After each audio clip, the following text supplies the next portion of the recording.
Tirana është bërë një qytet i pajetueshëm, çdo park po kthehet në një kull, dhe nuk e di domethënë se për çfarë shërbejnë kullat, sepse nuk pagon ti ble do shtëpi tek ato kullat. Jam kurioze.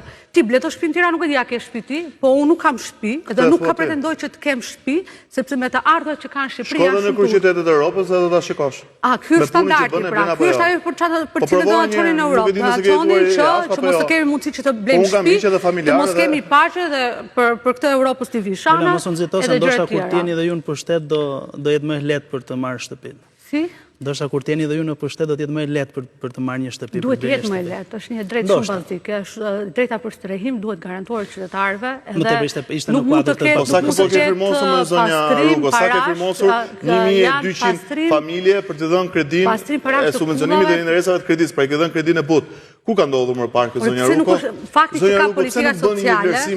Shiko, duhet kuptuar diçka. Kur ka politika sociale, do të thotë që ka diçka që është e mangët në sistem dhe mënyrë si funksionon. Njerëzit kur shkojnë brenda institucioneve ka arrogancë. Dhe nga vjen kjo arrogancë? Nga ai që i pari që ka qenë në krye të institucionit, që tani është në burg, është një model që vjen nga sipër dhe megjithatë, meqense e the që është vendim politik, vjen nga Partia Socialiste.